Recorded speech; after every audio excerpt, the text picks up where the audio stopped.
할렐루야. 예, 옆에 있는 분 축복하도록 하겠습니다. 뭐라고 축복하시느냐 하면 처음부터 나중까지 초지일관 하시기 바랍니다 라고 축복하시기 바라겠습니다.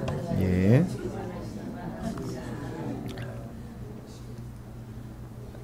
그렇죠. 우리가 그런 얘기하면 너나 잘하세요 이런 게 이제는 아주 별 대수롭지 않은 대꾸가 돼버렸는데, 죄송합니다. 너부터 잘하세요 이거예요. 너나 잘하세요가 아니라 너부터 잘하셔야 됩니다 이런 얘기예요. 그러니까 먼저 우리에게, 제 자신에게, 제가 여러분에게 말씀하기 전에 그 말씀을 저한테 먼저 살펴봐야 돼요. 제가 은혜가 안 되는 건 여러분에게 전해서는 안 되는 거예요. 무슨 얘기인지 이해가 되시죠? 제게 은혜가 안 되는 건 여러분에게 전해도 소용이 없고요, 전해서도 안 됩니다. 그거는 정말로 자기 의를 챙기는 것밖에는 어떤 이유나 조건도 될 수가 없습니다. 여러분이 은혜가 되시는지는 모르겠습니다만 왜 은혜가 안 되냐고 제가 여러분을 탓할 수는 없어요. 그러나 조심하십시오. 은혜가 안 되는 순간부터 여러분은 자기 의에 노출이 돼버립니다. 계속해서 자기 의를 쌓아서 이제는 보충을 하려고 하는 거예요. 하나님의 은혜가 들어오지 않으니까 더 나은 보상이나 대체안이 이미 우리 안에는 자리를 잡고 있어요. 그렇게 살아왔기 때문에 바로 배터리가 달면 다른 배터리에서 빨아당기는 것처럼 바로 하나님의 의, 하나님의 은혜가 아닌 것 돌아서는 순간부터 자기 의를 빨아먹기 시작을 합니다. 이게 인간의 존재예요. 근데 그 결과는 참으로 비참합니다. 자기 의는 어디에도 내세울 수가 없다는 거죠. 귀신도 알고 있는 그때 거라사 광인에게 찾아오신 주님, 그죠? 그 주님에게 귀신들이 얘기하죠? 아직 때도 안 됐는데 왜 와가지고 우리를 괴롭히느냐고 이야기를 합니다. 근데 그 때가 뭡니까? 주님이 오셔서 귀신들 다 심판하고 하나님의 때로서 완성해낼 그 때가 분명히 온다는 거거든요. 귀신들도 아는 거예요. 근데 아직 그 때가 안 됐는데 왜 와가지고 우리를 괴롭히느냐, 뭐 이런 얘기였거든요. 거라사 광인 무덤 속에 날뛰던 두 사람한테 와가지고 주님이 돼지떼 2,000마리에게 들어가라고 명령한 사건, 여러분 마태복음에 나와 있거든요. 바로 그때 귀신들도 판단하고 알 수 있었던 마지막 때. 우리만 모르고 있어요. 정작 교회 다닌다고 하는 이들만 안 믿고 있어요. 아니요, 저는 믿는데요. 아니요, 행동은 그렇지 않아요.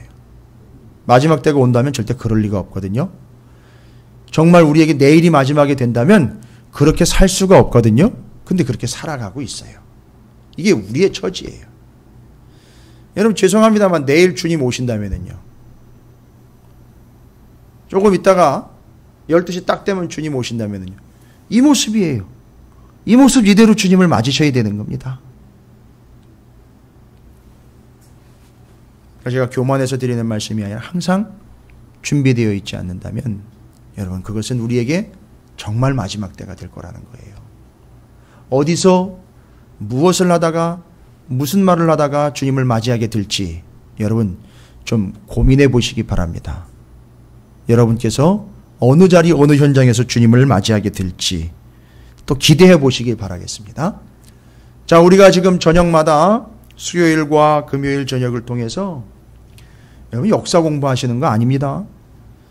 이스라엘 백성들이 역사를 몰라가지고 역사를 따져가지고 어떤 왕이 누구 뒤에 이어오고 뭐 몇 년도에 누가 올라오고 뭐 이런 거 공부하려고 역대상하를 기록한 게 아니에요. 죄송합니다만 여러분 입장하고는 달라요. 역대상하를 지금 기록을 해서 역대상하의 말씀을 나누고 있는 이스라엘 백성들은 여러분이 상상할 수 없는 어마어마한 시간을 보내왔어요. 70년이라는 시간이요. 나도 70년 살아왔는데요. 아이 그런 얘기 드리는 게 아니잖아요. 70년 동안 바벨론 포로를 겪었고요. 포로 기간 동안에 정말 치열하게 하나님의 말씀을 붙잡았어요. 그리고 그 말씀 붙잡고 다시 본토로 돌아온 거예요. 돌아올 때 페르시아 왕이 없잖아요 지금.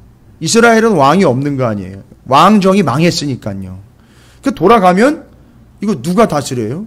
누가 컨트롤하고 누가 지도를 합니까?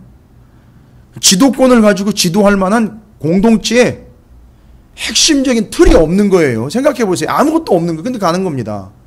그러니까 그때 이제 페르시아 왕이 에스라라든지 지도자들에게 허락을 했어요. 스룹바벨과 느헤미야 같은 지도자들에게 가가지고 너희들의 종교를 중심으로 지도자들을 세워서 그 지도자들이 그 땅을 지도할 수 있도록 기관을 하나 세워라. 허락해 주겠다. 그리고 하나님의 말씀의 율법을 잘 가르치고 율법대로 살지 않는 놈들 처벌해도 좋다. 너희들 방식대로. 그리고 그 율법을 몰라서 범하는 일이 없도록 잘 가르치도록 해라. 이게 페르시아의 황제가 내린 칙령이에요. 그래가지고 그 공동체를 지도할 수 있는 종교적 지도자 그룹이 세워졌습니다. 인원으로 따지면은요, 한 71명 정도가 세워진 거예요. 여러분, 제가 뭔 얘기 드리는지 아십니까? 예? 무슨 얘기 드리는지 아셔요? 이게 바벨론의 포로 생활하고 있다가 돌아와가지고선 뭐 붙잡고 가도록 에스라가 율법령, 그렇죠. 그렇기 때문에 이제 바벨론에서 말씀을 계속 붙잡아 왔던 뭐가 있었죠? 거기서 어디에 모여서? 회당에 모였었고요. 또 그 회당이 그때부터 시작돼 가지고 돌아온 사람들이 곳곳에 회당을 역시 세웠어요. 신약에 가면 여러분, 이게 그냥 재미로 드리는 얘기가 아니에요. 이거 알고 있는 그리스도인들이 있고요, 모르고 있는 그리스도인이 태반이에요. 그 회당으로 어디서요? 여기 성전에서 대제사장이 공문을 발송한단 말이에요. 사도 바울이 다메섹으로 그 공문 붙잡고 가다가 주님을 만난 거예요. 그래서 그 자리에서 뭘 버리고요? 그 공문 버리고 주님을 영접한 거예요. 여러분, 이런 개념들이 좀 이해가 되시길 바랍니다. 자, 그럼 회당. 거기 포로 생활하면서 말씀 붙잡아 왔다는 증거로 회당이요. 그게 바리새인들 때문에 나중에는 형식주의가 돼서 비판의 대상이 됐지만 그것 때문에 말씀을 붙잡는 중요한 틀이 됐어요. 회당이요. 그래서 모이기만 하면 말씀을 연구하고 모이기만 하면 말씀을 듣고 모이기만 하면 말씀을 나눈 거예요. 저는 제가 꿈꾸는 거는 글쎄 그게 언제쯤 이루어질지도 모르겠고요. 어디서 이루어질지 잘 모르겠습니다만 회당의 시스템을 얘기하는 게 아니라 바로 그게 우리가 하나님의 말씀을 붙잡고 곳곳에 가서 앉아가지고 다른 생각하고 남의 얘기하는 게 아니라 거기서 말씀을 이야기하고 나올 수 있는 회당과 같은 그런 개념으로 성도들이 모이면 말씀 붙잡고 씨름하는 그런 시스템과 체계가 세워져야 되지 않느냐. 저는 그렇게 보고 있어요. 그게 진짜 회복이 아니겠는가. 저는 그런 기대하고 있어요. 그래서 회당이 세워집니다. 그리고 아까 말씀드렸죠. 다 무너졌기 때문에 이제 통치체가 없습니다. 왕도 다 지도자도 없습니다. 그래서 유대 공동체를 이끌어갈 수 있는 유대인들만의 시스템이 필요한 거예요. 회당만 가지고는 안 되는 거죠. 그래서 페르시아 왕의 허락을 공식적으로 받았고 그렇게 구성이 된 의결기구가 있어요. 그때 그렇게 해서 허락받아가지고 세워진 거예요. 그럼 제가 교회사 얘기 드리는 거 아니에요. 성경의 추가한 내용들을 기본적으로 여러 개 말씀드리는 거예요. 이걸 알고 읽느냐 모르고 읽느냐가 여러분에겐 큰 차이를 가져온다라는 거예요. 여러분, 그게 뭔지 아시면 71명으로 구성되어 있어요. 종교적인 지도자들이 구성되어 있습니다. 거기 대제사장이 들어가 있고요. 레위인들 가운데 지도자들이, 율법 짝자들이 들어가 있고요. 나중에 예수님 오셨을 때에 또 사도 바울을 재판의 자리에 세웠던 그들, 뭔지 잘 모르시겠습니까? 산헤드린 공회가 그렇게 해서 세워진 거예요. 처음엔 좋은 의도였었어요. 그들이 중요한 역할도 다 감당했어요. 공회라는 거예요. 구성 인원이 71명이거든요. 전직 대제사장들과 제사장급들과 종교 지도자들이 거기에 들어가서 예수님 재판했잖아요.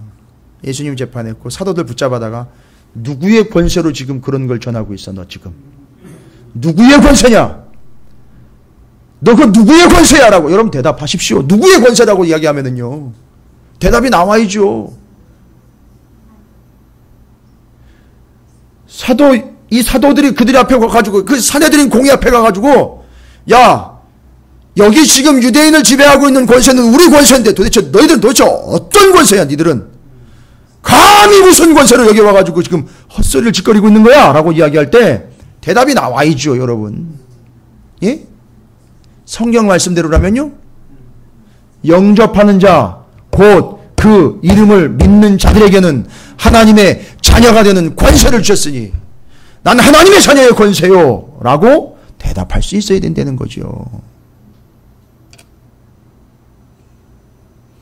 자, 이런 개념들이요 세팅이 되고 있는 초창기 얘기입니다. 역대상하는요.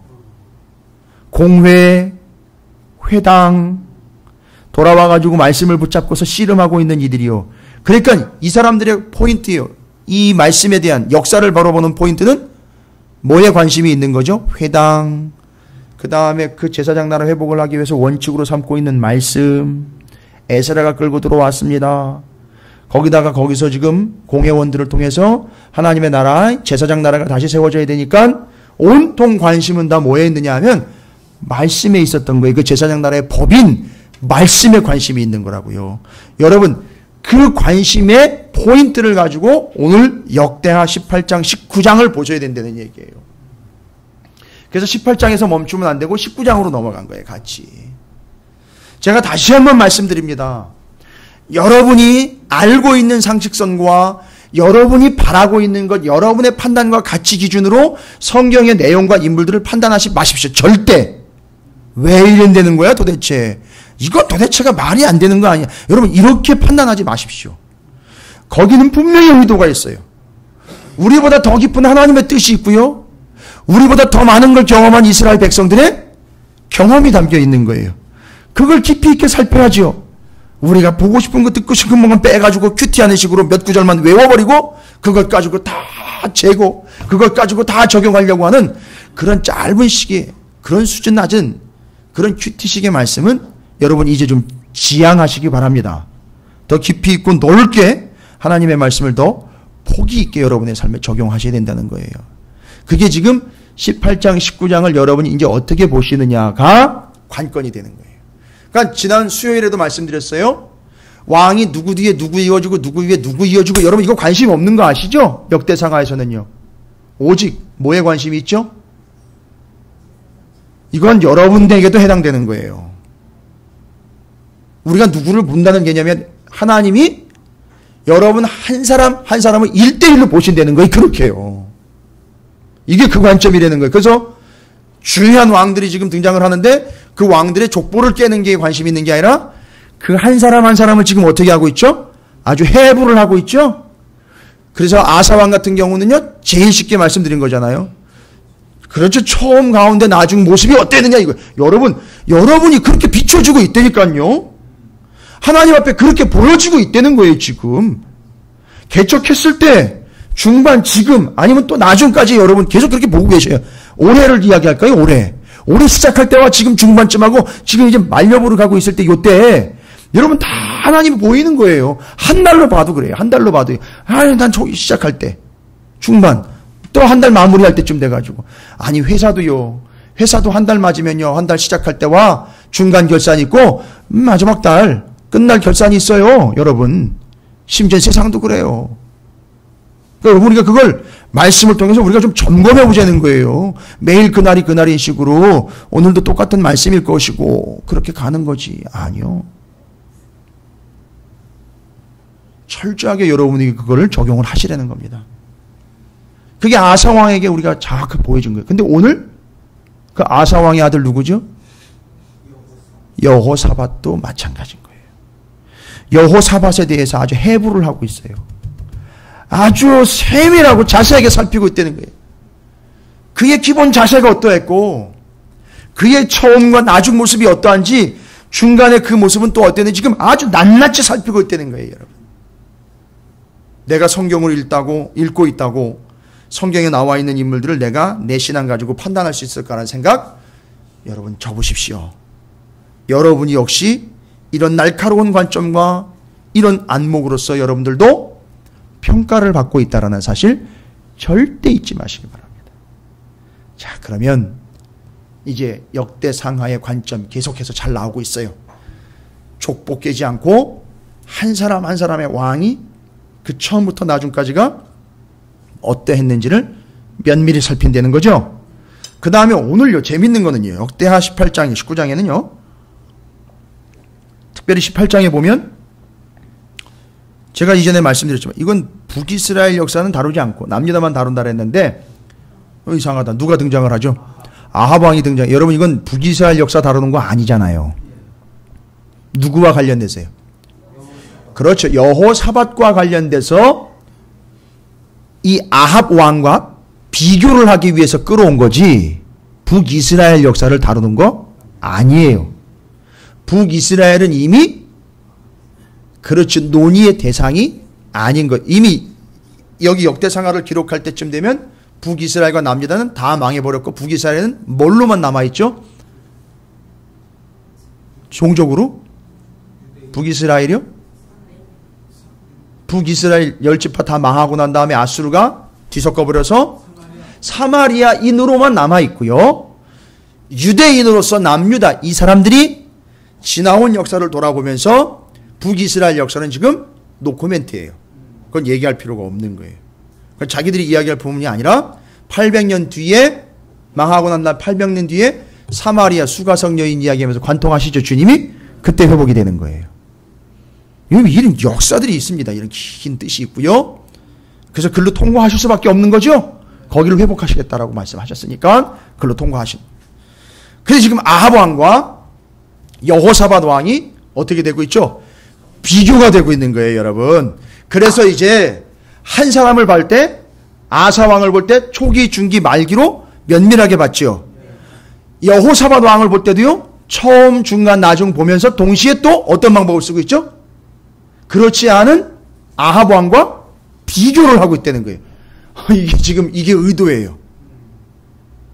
비교해서 여호사밧 왕이 훌륭하다가 아니라 우리가 이런 상황에서는 어떤 모습과 어떤 자세를 취해야 하는지에 대한 지침을 내려주고 있다는 거예요.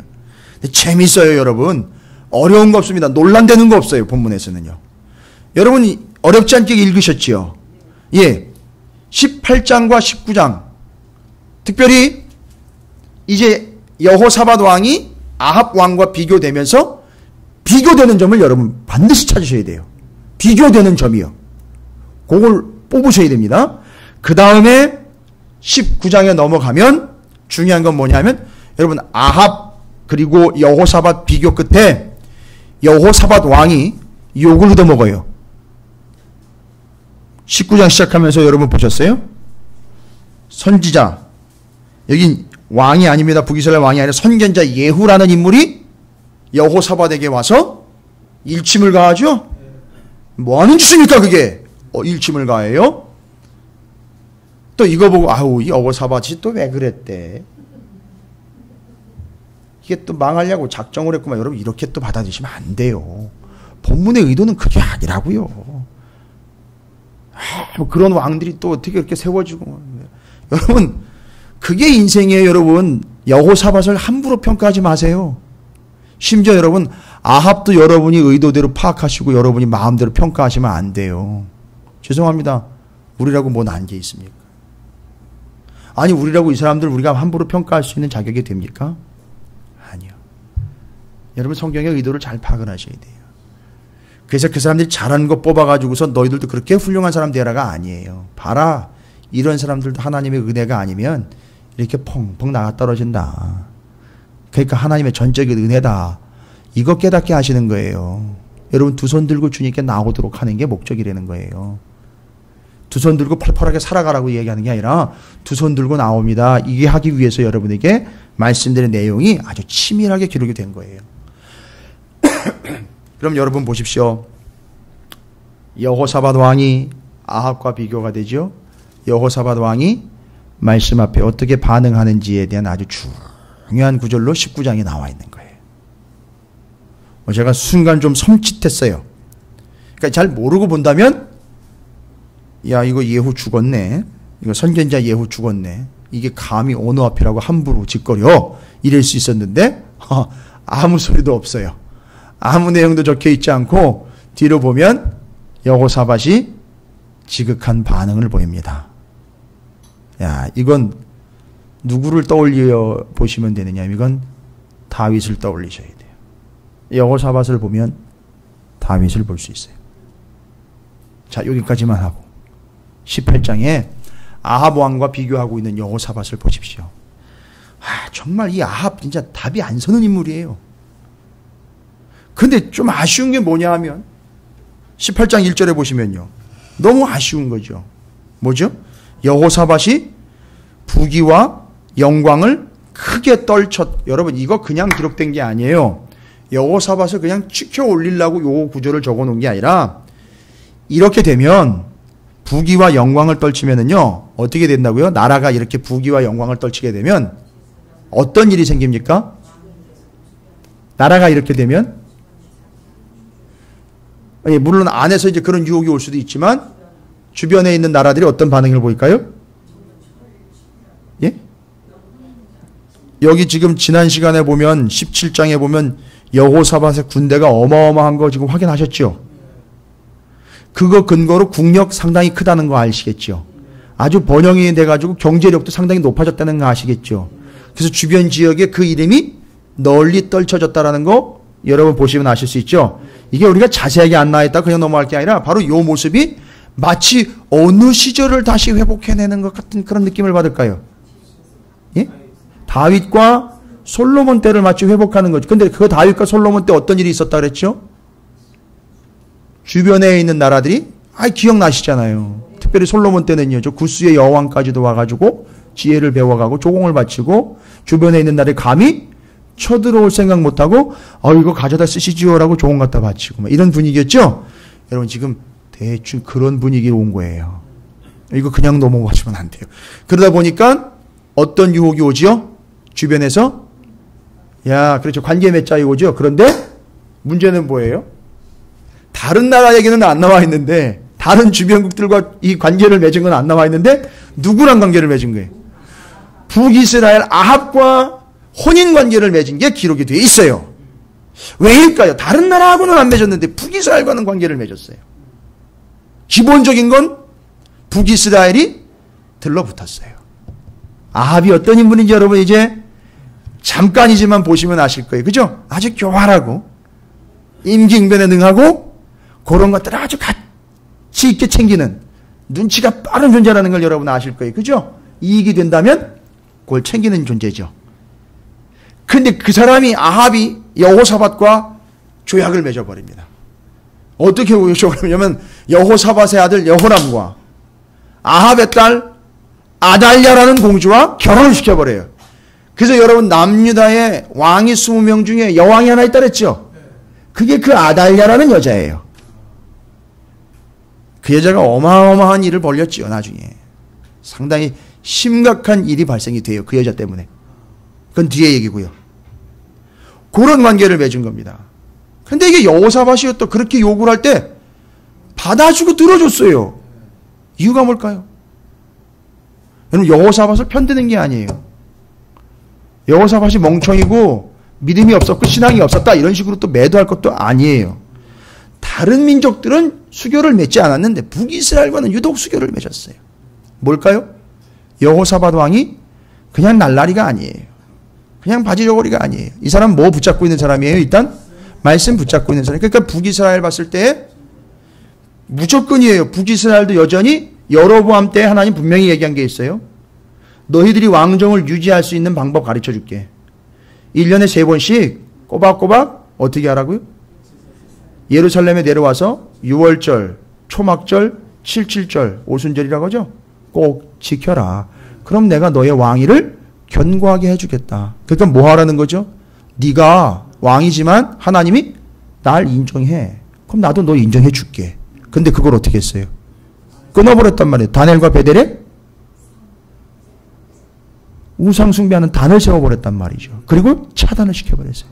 1년에 3번 꼬박꼬박 내려와야 되는데 그게 두려워서 내려가지 못하도록 끊어버렸단 말이에요. 여러분 이게 지금 길지 않은 상황인데 지금 아합 왕까지 오고 있는 거예요. 그러니까 아직은 초창기예요. 그러니까 지금 그나마 가능성이 있어요. 여러분 제가 여호사밧을 두둔하는 게 아니라고요. 이 여호사밧은 어느 정도 그런 마인드도 있었던 거예요. 왜냐하면 동족이잖아요.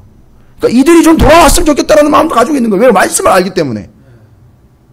그러나 이제 좀 판단이 좀 미흡할 수는 있겠죠. 제가 왜 이런 얘기를 드냐면 뒤에 얘기를 보시면 알아요. 뒤에 얘기요.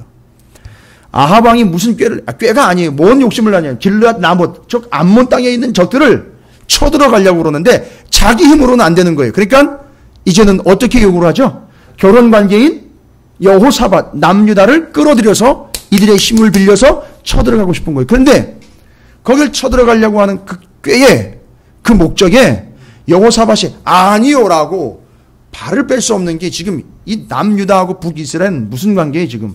조약을 맺은 관계. 이게 결혼 관계란 말이에요. 그러니까 함부로 이렇게 빼고 뭐 너나 하세요. 이렇게 안 되는 거예요, 여러분. 이게 쉬운 게 아닙니다. 이 나라끼리는요. 그러니까 어쨌든 요구에 호응을 합니다. 그게 오늘 18장의 초반 내용이에요. 그런데 이것도 쉽지 않은 거거든요, 여러분.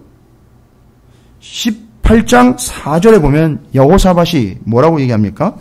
길르앗 라못을 치러 올라가는 것을 보고 그걸 계획한 내용을 보고 여러분 이거 쉬운 거 아니라고요. 여러분이라면 이렇게 하실 수 있겠어요? 만약에 제가 여러분이 목사님 제가 이런 계획이 있고 제가 요즘 이런데 여러분 제가 여러분한테 그래요. 그거 하나님 뜻 맞아요? 여러분 기분 좋아하시겠어요? 아니요. 별로 좋아하는 분들 제가 못 봤어요. 그거 하나님 뜻 맞습니까? 하나님이 그러십니까? 그게 지금 하나님이 원하시는 거라고 생각하세요? 뭐 이런 얘기만 해도 목사님이 하시면 뭐 얼마나 하신다고. 제가 요새 기도하는데 제가 알아서 하죠. 뭐. 반응이 그렇거든요. 그런데 잘 보세요. 여호사밧이 또 이스라엘 왕에게 이르되 뭐라고 얘기합니까? 저 여기다가 지금 형광펜으로 이렇게 빨갛게 칠해놨어요. 청하건대 먼저 여호와의 말씀이 어떠하신지 오늘 물어보소서. 물어봤습니까? 이 얘기 아닙니까? 하나님한테 여쭤보셨어요? 다시 한번 물어보시죠. 하나님께. 이거 왕하고 이게 왜 가능할까요? 아까 말씀드렸잖아요. 이게 서로 지금 그 개념을 알고 있는 거거든요. 하나님에 대해서 물어야 된다는 거 알고 있잖아요. 그죠? 그러니까 여호사밧이 아합에게 요청하는 거예요. 당신 물어봤습니까? 한번 물어봅시다. 한번. 올라가는 게 맞는지 옳은지 물어봅시다. 대단한 겁니다. 여호사밧. 뭐 나중에 좀 이렇게 아쉬운 부분들이 좀 발견이 되고요. 앞에서 그렇게 결혼 관계 때문에 좀 조금 마음이 좀 어려워지는 부분이 있지만 이 사람 보통 사람은 아니에요. 그죠? 대단한 사람이기는 해요. 그래서 얘기합니다. 아합한테. 그 말씀대로 하시는 겁니까? 5절에 보십시오. 참 궁색해요. 아합의 반응이에요. 이스라엘 왕이의 선지자 400명을 모으고 유치해. 뭐 하려고 하는 거지 지금? 예? 선지자라고 이름을 붙이고 명찰만 딱 단 선지자. 이렇게 앞에다 선지자 이렇게 명찰 딱 단 인간들을 몇 명을 지금 부른 거예요? 400명. 뭐 400명 부르면은 여호사밧이 쫄고 이렇게 많은 선지자들이 그렇게 많은 하나님의 말씀들과 그럼 하나님 그렇게 400명한테 다 얘기했습니까? 아이고 할렐루야 그럼 치러 올라갑시다. 뭐 이럴 줄 알았을까요? 아주 유치한 짓을 하고 있는 거예요 지금. 뭔 얘기입니까? 목사님 그렇게 얘기하시는 건 좋은데요. 제가 성경을 몇 번 읽었는지 몰라요. 제가 한 400번 읽었거든요. 이 얘기가 똑같은 거예요. 예. 뭐라고 얘기합니까? 400명을 모으고 그들에게 이르되 우리가 길르앗 라못에 가서 싸우랴 말랴. 아니 이걸 왜 선지자한테 물어봐요?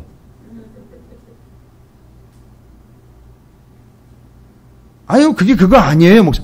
아니 보세요. 왜 선지자들한테 물어보냐고요. 선지자한테 부탁을 해야 될 거 아닙니까? 예? 그죠? 그럼 지금 누구한테 답을 얻어내는 거예요? 지금 선지자들의 의견을 묻는 거나 마찬가지 아닙니까? 이거는 지금 하는 짓에 아이고 진짜 하는 짓마다 다. 아니 선지자들한테 물어볼 게 뭐가 있어요? 선지자들한테 물어봐 달라고 하나님한테 기도를 해달라고 이렇게 부탁을 하고 자기도 기도 들어가야 될 거 아닙니까? 그죠? 그래서 가서 싸우랴 말랴. 아주 뭐랄까요? 귀찮다는 듯이 야 내가 싸워 말어. 이게 어디 하나님 앞에서 할 짓입니까? 그러니까 지금 여호사밧 왕 앞에서 짜증내는 거예요 여러분. 내가 하자면 하지 뭐 이렇게 말이 많냐고. 몰라. 하나님한테 뭘 물어보고 하고. 그러니까 400명을 불러다가 아주 그냥 기를 확 죽여놓으려고 400명 딱 불러놓고 야 내가 싸워 말어. 싸우시지요. 그렇게 얘기하셨습니다 하나님이. 들었어요? 싸우래잖아. 아, 이거 얼마나 유치합니까? 여러분, 이게 성경을 이렇게 마음으로 읽는 거예요. 이렇게 정서적으로 쭉. 그게 다 보여요, 그러면. 읽다 보면 다 보입니다. 그들이 이르되 올라가서서 하나님이 그 성읍을 왕의 손에 붙이시리이다 하더라.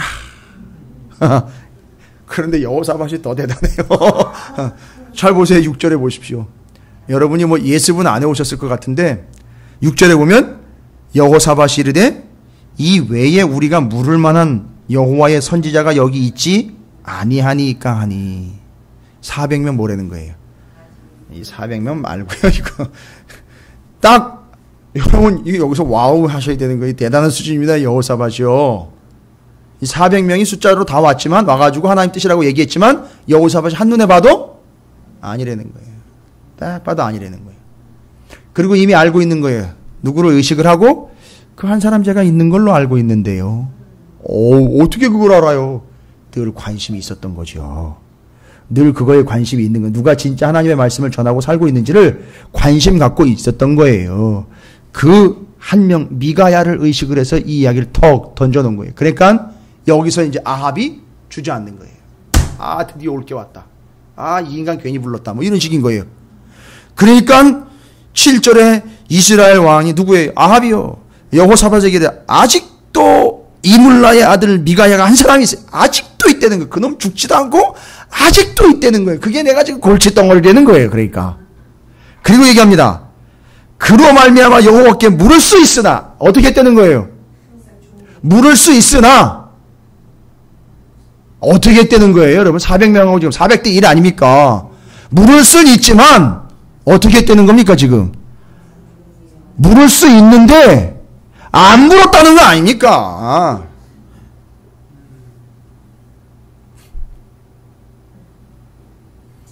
여러분 주변에 400명의 아무리 좋은 목사님이 계셔도요. 한 사람이 저한테 물어보셔야 돼요. 그건 여러분 원칙으로 삼으시기 바랍니다. 예. 다른 목사님들 제가 평가하거나 폄하하는 게 아니라 남의 목사님, 다른 목사님, 아무리 많은 목사님한테 여러분 여쭤봐도요. 담임 목사로서 여러분의 영적인 상황을 판단하고 책임지고 있는 제가 여러분과 함께 묻지 않으면 답이 나올 수가 없어요. 죄송합니다. 아무리 여러분이 좋은 목사님들 설교를 인터넷으로 듣고 방송으로 많이 들으셔도요. 예, 제가 마음껏 정성스럽게 정말 진실하게 준비해서 여러분에게 전하는 이 말씀, 이 한 장 한 장이 더 소중하다는 사실만 좀 깨달아 주십시오. 좀 믿고 함께 가시면 좋겠어요. 예. 그건 미가야한테 물을 수도 있었는데 아예 안 물은 거예요. 이유가 뭐라는 거죠? 뒤에 쭉 설명이 나요. 그는 내게 대하여 아우 정말 제가 이거 읽다가 화가 나가지고 쫓아가고 싶었더라고요. 진짜. 아합 왕이 뭐라고 얘기를 했다고요? 그럼 물어볼 수도 있는데 죄송합니다. 이놈의 자식은 내가 물어보기만 하면 내 마음을 긁어가지고 내 기분을 완전히 잡혀놓는다고. 뭐라고? 내 듣기 좋은 얘기, 내가 듣고 싶은 얘기는 하나도 안 하고 내가 듣기 싫은 얘기만 한다는 거예요. 거기 그렇게 나와 있잖아요. 내게 대하여 좋은 일로는 예언하지 아니하고 항상 나쁜 일로만 예언하기로 내가 그를 미워하나이다. 그래서요 진짜 말씀을 잘 제대로 전하는 사람들은 미움을 받게 돼 있어요. 예, 분명히 미움을 받게 돼 있어요. 그리고 나중에는 어렵다, 힘들다, 저 따라가기 힘들다. 왜 맨날 저 얘기만 하고, 왜 저렇게 어렵게 얘기를 하고, 왜 저렇게 힘들게 얘기를 해? 왜 굳이 시간 들여가지고 이렇게 어렵게 설교를 해가지고 사람들한테는 은혜도 안 되고 자긴 자기대로 고생만 하고. 그건 뭐야 그게? 뭐 맨날 이런 얘기 하는 거예요. 그러다가. 그러니까 시간은 줄이죠. 편한 얘기하죠. 재밌는 얘기하죠. 즐거운 얘기하다가 이것도 저것도 아니고 그냥 마음만 흡족하게 하고는 끝나버리는 거예요. 여러분 그 끝이 어딘지 아십니까? 그 끝은 결국 이것도 저것도 아닌 세상 이야기로 돌아가 버리는 거예요. 끝나는 겁니다. 그러니까 지금 아합이 이야기하는 게 바로 그거예요. 내가 제 설교 듣고 있다가는 복장이 터지고 다 나한테 하는 얘기고 내가 듣고 싶은 얘기 하는 게 아니라 맨날 뭐 하나님 말씀이 어쩌고 맨날 그딴 얘기만 하니까 짜증난다는 거예요. 듣기 싫다는 거죠. 그거예요. 여호사밧이 그걸 다 듣고 있으니까 벌써 수준 차이 나는 거죠. 아는 거지 아닙니까? 그랬더니 여호사밧이 뭐라고 얘기를 해요. 좀 점잖게 얘기 한마디 하죠.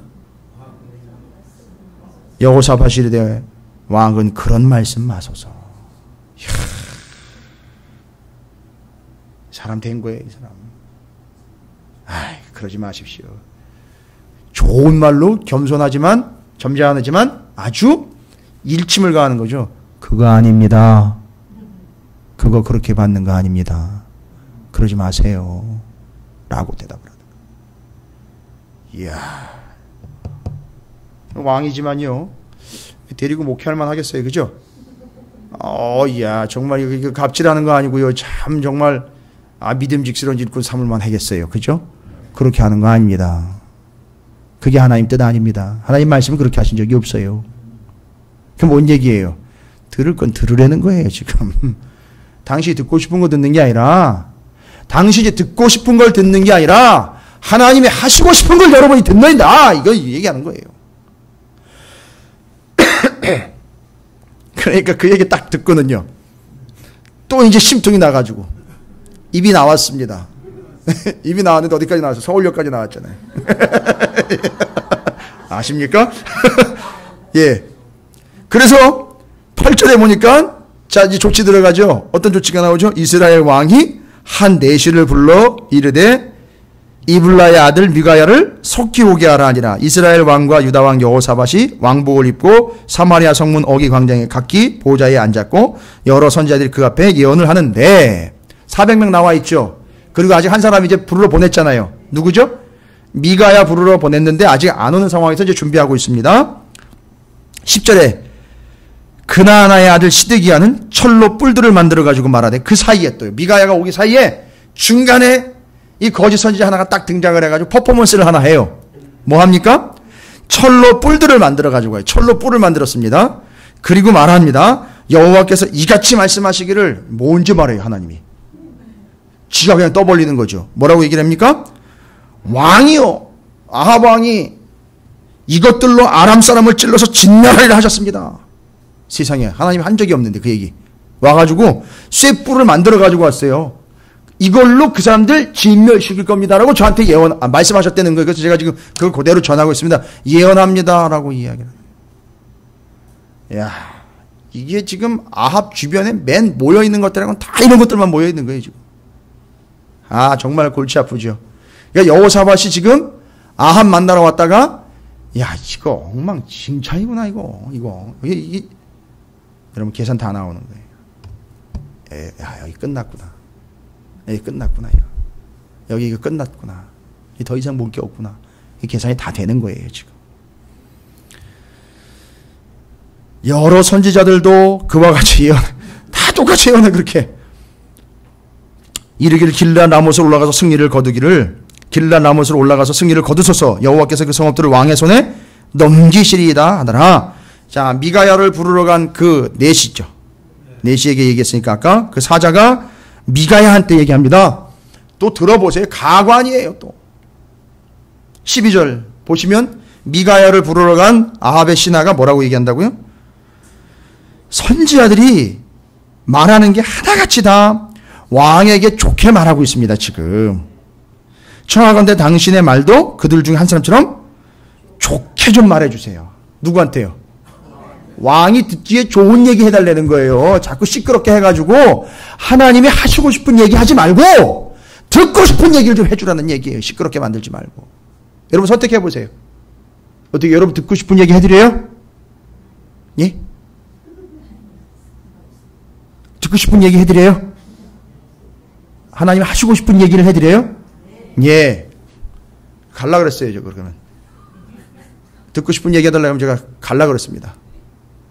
맞아요. 듣고 싶은 얘기를 해달라고 요청을 다시 하는 거예요, 지금. 지금 그 나라가 그렇게 되는 이유가 여기 있는 거죠. 미가야가 얘기합니다. 13절에. 미가야가 그 얘기 듣고 얘기하죠. 여호와께서 살아계심을 두고 맹세하느니 내 하나님께서 말씀하시는 것 곧 그것을 내가 말하리라. 하나님 나한테 말씀하신 거 내가 얘기한다. 네가 듣고 싶은 걸 얘기하는 게 아니라 하나님 말씀하시고 싶은 걸 내가 얘기할 테니까 들어. 그냥 이 얘기 아닙니까? 야. 그리고 14절에 보니까 아합 왕 앞에 갔죠. 아합 왕 앞에 가가지고서 야, 너 한번 예언 좀 해봐. 뭐라고 그러시니? 그러니까 14절 뒤끝에 보면은요, 뭐라고 나와 있어요? 올라가세요. 올라가서 승리를 거두시고요. 이기세요. 그들이 왕의 손에 넘긴 바 되겠지요, 뭐. 아우, 지금 이렇게 믿음이 좋게요. 다 그렇게 예언을 했는데, 지금 이 예언자들 얘기한 대로 하면, 아유, 올라가시면 되잖아요. 올라가시면 이길 것 같습니다. 올라가시죠? 올라가셔서 승리하세요. 뭐 하는 거예요, 지금? 이게 미가야가 한 얘기입니다. 오자마자. 그러니까 지금 미가야도 와가지고 보니까 400명 서 있다 그랬죠. 또 한 놈은 또 쇳불 들고 앉아가지고 그리고 그 짓거리 하고 있지. 그러니까 상황이 다 파악된 거죠. 그러니까 여기서 제대로 된 얘기 해봐야 안 들어먹는 거를 뭘로 빗대어가지고 아주 비꼬면서 얘기한 거야. 뭐 올라가시죠. 뭐 올라가면 이기겠네요. 뭐 이 정도면. 그 얘기입니다. 지금 미가야가 얘기한 거예요. 15절에 왕이 그에게 이르되 여호와의 이름으로 진실한 것 외에는 아무것도 말하지 말라고. 내가 몇 번이나 너한테 맹세하게 얘기해. 너 똑바로 얘기해. 아니 또 아는 건 또 알아요. 아합이요. 하나님이 미가야한테 그런 얘기를 안 했을 거. 아니 그러면 그게 믿음이 돼야 되는 건데 지금 순전히 아합은 뭘만 바라는 거예요 지금? 아니 자기 귀에 좋게 들리는 것만 얘기해 주길 바란다고요 여러분. 아유 잘하고 계십니다. 감사합니다. 아유 그것 외에 어떻게 더 잘하세요. 참 잘하십니다. 그것도 감지덕지지요. 아유 정말 신앙생활 열심히 잘하시네요. 아니요 잘하긴 뭘 잘해요. 맨날 그렇게 듣기 좋은 얘기만 듣기를 원하고 있다는 얘기 아닙니까 이 시가. 답답합니다 정말. 그게 북이스라엘의 현재예요. 그게 아합의 꼴이라고요. 그리고 16절에요. 야 이게 지금 미가야가요 상당히 깊은 비유를 들어가지고 얘기하는데요. 아합을 완전히 깔아뭉개는 얘기예요 이거. 이게 아합이요. 이 바보 멍청이가 아닌 이상 이걸 좀 알아들어야 되는데 잘 보세요. 뭐라고 나옵니까? 그가 이르되 내가 보니 온 이스라엘이 목자 없는 양같이 산에 흩어졌는데 여호와의 말씀이 이 무리가 주인이 없으니 어떻게 돼요? 목자가 주인이 없으면 어떻게 돼요? 일반적으로 목자가 주인이 없으면 어떻게 됩니까? 광야에서요. 어떻게 될까요? 결국은요 어떻게 되는 겁니까? 광야에다 풀어놨는데 주인이 없어요. 저 광야 끝으로 그냥 내닫든지 뭐들이 등장하죠? 이 사자, 곰, 이리떼들이 등장을 하게 되면 어떻게 됩니까? 다 잡아먹히죠? 목자가 없으면 끝나는 건데 뭐라고 얘기하고 있습니까? 목자 없는데요. 이 무리가 주인이 없으니 망한 게 아니라 어떻게 해요? 각각 평안히 자기들의 집으로 돌아갈 것이라 하셨나이다 하는지라. 아니 목자가 없는데 편안하게 오히려 돌아가 버렸어요. 자기 집으로 돌아가 있어요. 편안하게. 여기 목자는 누구라는 얘기예요? 여기서 말하는 목자는 목자가 없는데 오히려 더 잘 됐어요. 예, 아합 얘기하는 거예요. 당신이 죽으면 이 나라가 더 잘 된다는 얘기. 이걸 그렇게 빗대서 얘기한 거라니까요. 이 기쁜 의미를 여러분이 좀 간파를 하십시오.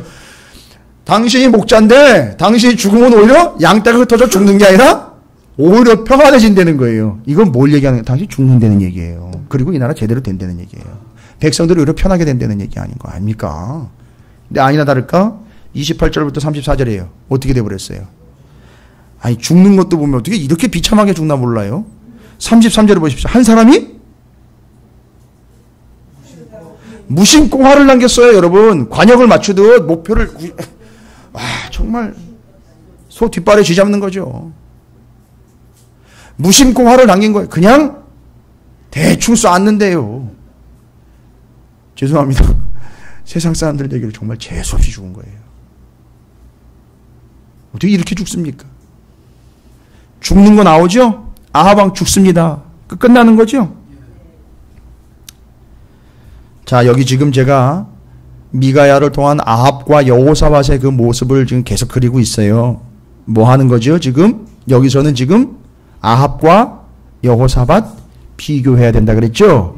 뒤에 보시면 이제 23절과 26절의 포인트예요. 아까 여호사밧이 아합 왕한테 400명 예언자 오기 전에 뭐라 그랬죠? 길르앗 나무 치러 가자고 할 때 바로 탁 제동 걸고 뭘 요구를 했죠? 하나님한테 물어봅시다. 물어보셨어요? 라고 그리고 400명 이거 진짜 아니지 않습니까? 이 가짜들 갖다가 치우시고 진짜 한 명이라도 좀 제대로 된 걸 데리고 옵시다. 그래 제대로 들어봅시다. 이 얘기 아니죠. 그죠? 그러니까 지금 여호사밧은 예언자에 대한 이 자세가 아니라 뭐예요? 뭐에 대한 자세죠? 하나님의 말씀에 대한 자세예요. 그런데 잘 보세요. 아합이 하나님의 말씀에 대한 자세가 뒤에 나옵니다. 이거 얘기하려고 하는 거예요. 지금 23절 보십시오. 그나아나의 아들 시드기야가 가까이 와서 미가야가 이렇게 예언을 하니까요. 어떻게 해버려요? 뺨을 때려요. 저는 아직까지 설교하고 뺨 맞은 적은 없거든요. 상당히 겁나요 지금. 말도 안 되는 얘기를 한번 들어본 적은 있지만 뺨을 치면서 이르되 여호와의 영이 나를 떠나 어디로 가서 내게 말씀하다. 교만하기 이를 데 없어요. 하나님의 영이 나한테 있는데 어떻게 너한테 가가지고 네가 그런 얘기를 하냐고. 말도 안 되는 하지도 말라고. 와. 아합은 또 그걸 보고 있어요. 이렇게 또. 그럼 여러분 보십시오. 26절에 보십시오. 아합이 명령하며 왕이 이같이 말하기를 이놈을 옥에 가두고 내가 평안히 돌아올 때까지 고난의 떡과 고난의 물을 먹게 하라 하셨나이다 하니 요것도 듣고 미가야가 또 가만히 안 있어요. 또 참 대단해. 선지자가 맞긴 맞아요. 뭐라고 얘기합니까? 27절에 미가야가 이르되 왕이 참으로 평안히 돌아오시게 된다면 여호와께서 내게 말씀하시지 아니하셨으리이다 하고 또 이르되 너희 백성들아 다 들을지. 야 똑바로 들어. 앞에 나와 있는 왕이 참으로 평안히 돌아오시게 된다면 갔다가 무사히 돌아올 것 같으면 나한테 이런 얘기하라고 얘기를 안 했습니다. 이 얘기 아니에요. 그러니까 이 이야기는 직격탄으로 이야기하면 당신 나가면 죽는다 이 얘기 아니에요. 다 들으란 얘기 아니에요. 백성들한테. 어우 대단한 거예요. 그러니까 이 사람은 지금 미가야는요. 뭐 걸고 지금 얘기하는 목숨 걸고 얘기하는 거예요. 여러분. 아예 목숨을 걸고 선포하는 거예요. 당신 죽습니다. 그러다가는. 당신이 죽을 수밖에 없는 이유는 바로 그거예요. 하나님 말씀에 대한 당신의 불신함과 당신의 교만함과 당신의 자기의 그것 때문에 당신 죽습니다. 라고 그냥 아주 엄포를 놔버린 거예요. 근데 이게 사실이잖아요. 28절부터 34절까지 읽지 않겠습니다. 그 내용이에요. 나가서 죽은 거예요. 미가야가 예언한 게 겁은 났어요. 그래가지고 무슨 짓을 했죠? 트릭을 쓰지요. 어떻게 해요? 옷을 바꿔 입어요. 그건 또 두려웠던 거예요. 그게 마음에 걸렸던 거예요. 자기가 그렇게 당할 거라는 걸 알고 옷을 바꿔 입고 여호사밧은 그냥 자리를 지키게 하고 자기가 나가 싸워야 되니까 자기는 나가는데 옷을 갈아입고 내가 아합이라는 걸 드러내지 않으려고 했는데 그냥 무심코 쏜 화살에 맞아서 죽었다는 거예요. 야, 이 인생 참 비참하죠, 여러분. 여러분 그냥 무심코 당한다니까요. 어떨 때는 무심코 던진 한마디에 그냥 인생이 끝나버려요. 어떻게 그런 얘기에 그렇게 맛이 가버리는지 몰라요. 이게 아합이에요. 이게 아합이라고요, 여러분. 그런데 여러분 포인트는 뭐라고요? 아합 얘기하려고 하는 게 아니죠. 아합과 같이 섰는데 여호사밧은 어떤 모습이었나니 이걸 얘기하려고 하는 거잖아요. 그게 18장으로 끝나지 않습니다. 잘 보세요. 이게 또 여호사밧의 매력입니다. 19장이에요. 19장 시작하면서 우리가 그렇게 좀 찜찜하게 생각했던 거 있잖아요. 그 가문과 혼인 맺었고 또 그거 올라오라 그럴 때 또 올라가가지고선 아무리 또 조약을 맺었다 그러지만 아합과 함께 이거 좀 공유하고 있는 이런 모습들 이거 좀 깨름직하잖아요. 그죠? 그런데 그걸 누가 지적을 해요. 실제로 지적을 합니다. 누굽니까? 19장의 1절에 평안히 예루살렘에 돌아왔죠. 이유는 뭐라 했죠? 그 앞에 나와 있어요. 왕이요 하나님께서 그를 살려주신 거예요. 그죠? 이 중요한 겁니다.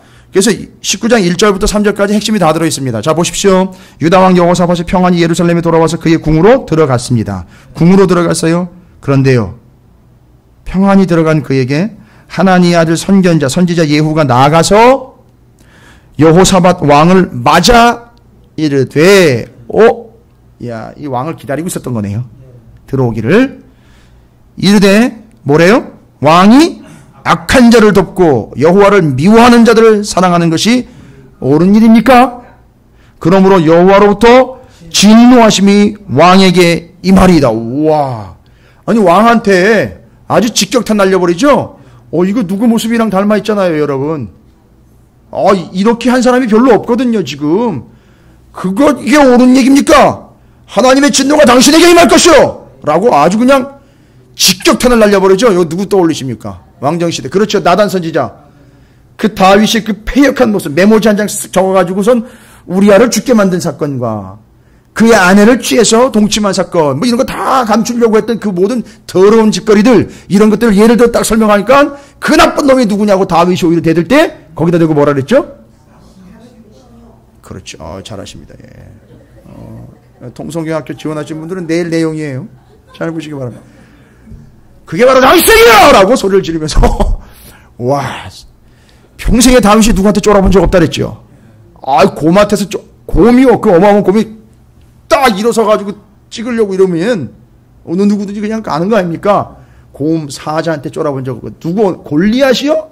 아니요. 골리앗한테도 쫄아본 적이 없는데 유독 나단한테만 쫄아가지고요. 야, 그 모습이 탁 떠오르네요.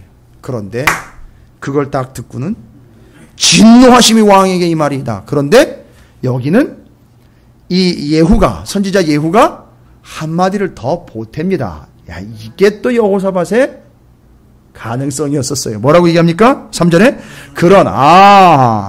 왕에게 선한 일도 있으니 이는 왕이 아세라 목상들 이 땅에서 없애고 마음을 기울여 하나님을 찾음이니이다 하였더라. 여러분 좀 아쉬운 점 아까 발견됐죠. 아합과 이렇게 조약을 맺고 그걸 며느리를 맡고 뭐 이런 개념들, 아합과 함께 조약을 맺어서 그걸 치러 올라가는 일에 동참했던. 그런데 하나님이 그럼에도 불구하고 이 여호사밧을 눈여겨보고 계신 이유는 그런 것들이 잘못된 거라기보다는 그런 것들로 인하여 여호사밧은 아합이 또 이세벨이 함께 섬기고 있는 뭐요? 아세라와 뭐지요? 이방의 우상 중에 대표적인 거 들어왔잖아요. 바알을 섬기거나 끌어들이지 않았다는 거예요. 하나님은 이걸 평가하시는 거예요, 지금. 감이 잡히십니까? 그래서 그걸 쳐주시는 거라고요, 지금 하나님이요. 다른 아쉬운 점도 있지만 하나님의 계산입니다. 잘 들어보세요. 하나님의 계산이에요. 하나님의 기대예요. 그 아쉬운 점들, 그 부족한 거, 내가 봐도 그건 좀 고쳐야 되는 거, 사람들이 봤을 때도 선지자들이 그건 아니지 않습니다라고 지적할 때에 저 사람은요, 저 여호사밧은 내가 그거 아니라고 이야기하면 그거는 어떻게 할 거라는 걸 기대하시는 거죠. 그건 고칠 거다. 그건 받아들일 거다. 잘못했으면 그거에 대해서 자기가 뭐 할 거라는 거죠. 다윗처럼 바로 나단의 선지자의 지적을 받고 그 다음에 다윗이 어떻게 했죠? 살려달라고 무릎 꿇었잖아요. 그때 나단이요 이렇게 얘기를 해요. 왕은 죽지 않을 겁니다. 그것 때문에 왕은 죽지 않을 겁니다. 그 자리에서 바로 약속을 받아내요. 이것처럼요, 이 여호사밧도 그런 이야기할 때 자기의 잘못을 회개할 줄 알고 인정할 줄 알 거라는 거예요. 그러니까 그건 얘기해주고 지적해주면 된다는 거예요. 근데 이 우상숭배는요, 이건 아주 패역한 죄악이기 때문에 이건 가능성이 없는 거예요. 근데 그것만큼은 지켰다는 거예요. 그걸 얘기해 주는 겁니다, 지금. 그리고 뒷얘기예요. 그래서 예후가 당신 그렇게 하면 안 됩니다라고 아주 치명타를 날렸죠. 진노하심이 왕한테 임할 겁니다라고 이야기했는데 그거에 대한 반응입니다. 누구와 비교하십시오? 아합과 비교하시기 바랍니다. 4절부터 뒷절까지 나와 있는 거잖아요. 11절까지. 그 내용이 그 얘기 듣고요, 그거 아니다라는 이야기 듣고 지적 듣고요, 뭐 한 겁니까? 온 나라를 믿음으로 개혁을 해버리는 거예요. 아닌 거 다 고쳐버리고요. 수정하는 걸 지금 기록하는 겁니다. 지금 누구 얘기 듣는 거예요? 예후의 얘기를 듣고 아닌 건 다 지금 고쳐내는 거예요. 지금 뒷얘기입니다. 여호사밧의 개혁이에요. 당신이 지금 행한 일들, 그 아쉬운 점들, 그것들이 당신이 고통스럽게 되는 이유가 될 거야 라고 그걸 얘기 탁 듣고요, 바로 개혁에 들어갑니다. 내용들이 뭐죠? 여호사밧이 예루살렘에 살더니 다시 나아가 브엘세바에서부터 에브라임 산지까지 민간에 어떻게 했어요? 자기가 왕인데 누구 시킨 게 아니라 자기가 직접 두루다니면서 뭐라고 얘기했습니까? 그들의 조상들이 하나님 여호와께로 어떻게 해요? 돌아오게 했다는 거예요.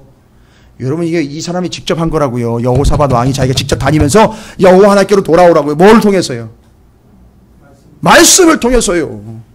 그리고 뒤에 보시면 신명기에 나와 있는 거, 여러분, 사건 분입 사합 기억나십니까? 그때 거기 재판관, 예언자, 왕, 그 다음에 한 사람 더 있는데, 제가 기억이 잘 안 나는데, 방백이었나요? 예, 맞습니다. 지도자들 격, 그 사람들과 왕, 재판관, 선지자에 대해서 이야기한 부분이 있어요. 이 내용 보세요. 그걸 참조한 거예요. 내용상 보니까 그 신명기에 나와 있는 법들을 그대로 펼쳐내는 거예요. 특별히 재판관, 레위인들과 종교적인 문제에 대한 판단을 내릴 때 어떤 판단을 내려야 하는지를 쭉 얘기하는데 절절히 은혜예요. 여러분 보십시오. 읽어보십시오. 하나님 말씀 앞에 선 이 여호사밧의 반응을 이야기하는 거예요. 누구와는 비교되는 반응이죠? 아합 왕과는 확실히 반응이 비교가 되는 걸 볼 수 있습니다. 하나님 여호와께로 돌아오게 하고 각 성읍에 뭘 세웠죠? 재판관을 세웠습니다. 재판관들에게 얘기합니다. 6절에 이거 참 멋있는 말. 사람을 위하여 할 것인지 여호와를 위하여 할 것인지 잘 살펴라. 너희가 재판할 때 여호와께서 너희와 함께 하심이라. 정신 차려 잘 판단해라 이거예요. 네가 사람들을 위한 게 이거 누구 얘기죠? 아합이요. 선지자들이 아합의 귀에 듣기 좋은 걸 얘기했던 거죠. 너희들도 사람을 위하여 판단하는 게 아니라 하나님을 위하여 판단하는 존재가 되어라. 그 다음에요 7절이죠. 그런즉 너희는 여호와를 두려워하는 마음으로 삼가 행하라. 우리의 하나님 여호와께서는 불의함도 없으시고 치우치심도 없으시고 뇌물을 받는 일도 없으시니라 하니라. 여기 또 뇌물 얘기 나오네요. 그죠? 뇌물 얘기하면 두 사람 반드시 얘기해야 되죠. 한 사람 더 추가하면 모세, 사무엘, 여호수아 얘기해야 되잖아요. 다단과 아비람 이야기했어요. 내가 누구의 나귀 새끼 한 마리 취한 적이 있느냐라고 이야기했어요. 모세가. 나 왕 되지 않았다는 얘기죠. 사무엘도요. 사울을 기름 부어 왕으로 세우는 그 자리에서요. 사무엘이 40년 동안 내가 이 땅 이거 하나님 나라 제대로 세우는데 정말 많은 공을 세웠다. 그런데 내가 누구의 나귀 새끼 한 마리 빼앗은 적이 있더냐? 라고 똑같은 얘기를 해요. 그 다음에 여호수아는요. 내가 누구의 외투 한 벌 취한 적이 있느냐? 얘기한 건 아니지만 아간을 돌로 칠 때에 그 돌을 던지면서 거기엔 자기 마음이 담겨 있는 거예요. 내가 여기까지 이 많은 성읍들 31개잖아요. 31명의 왕을 정복을 하면서 내가 거기서 외투 한 벌 챙긴 적이 있느냐? 이 얘기인 거잖아요. 그 내용들을 다 이미 같이 섭렵을 하고 있는 겁니다. 지금 여호사밧이요. 그러니까 여호사밧이 보통 인물은 아니에요. 그리고 계속 이야기합니다. 9절이죠. 그들에게 명령하여 너희는 진실과 성심을 다하여 여호와를 경외하라. 또 10절에 여호와께 죄를 범하지 않게 하여 너희와 너희 형제에게 진노하심이 임하지 말게 하라. 너희가 이렇게 행하면 죄가 없으리라. 여러분 18장과 19장은 정확한 하나님의 메시지가 아합 왕과 여호사밧 왕을 기가 막힌 타이밍에 한 군데 한 장소 한 타임에다 넣어놓고 두 사람을 비교하고 있습니다. 뭐에 대한 비교지요? 하나님 말씀에 대한 반응을 비교하고 있는 거예요. 그러나 아합과 여호사밧의 반응은 완전히 다른 걸 우리는 알 수 있습니다. 여러분 우리는 우리의 삶을 우리의 믿음을 이제 돌아보면서 하나님 말씀에 대한 우리의 반응과 우리의 자세는 어떠한지 돌아봐야 될 그런 타이밍이 되어 있습니다. 여러분 여기 여호사밧이 하나님의 말씀을 생명처럼 여기고 그 말씀을 원칙으로 삼았고 그것에 자기를 비추어 그것이 자기를 책망하더라도 그러다 보니까 디모데후서 3장 16절이죠. 모든 성경은 하나님의 감동으로 된 것이 이 성경이 우리를 바르게 하고 의로 교육하고 때로는 우리를 어떻게 한다고요? 책망한다 그랬잖아요. 바로 그 말씀에 대한 분명한 원칙과 기본이 되어 있는 사람이라는 거죠. 여러분 하나님 말씀 앞에 여러분이 이 여호사밧처럼 온전히 세워져서 그 하나님의 말씀이 원칙이 되어서 그것이 나라를 살리고 자신을 살릴 뿐만 아니라 인생 삶의 자리에서 그 영혼이 좀 더 풍성해지는 것을 경험할 수 있는 거 여러분이 확인하셨다면 여러분이 이 여호사밧의 인생이 여러분의 모습과 닮아 있기를 위해 늘 애쓰고 힘쓰시기를 주님의 이름으로 축원을 드립니다. 아멘. 여러분이 그런 존재가 되시기를 다시 한번 주님의 이름으로 축원을 드립니다.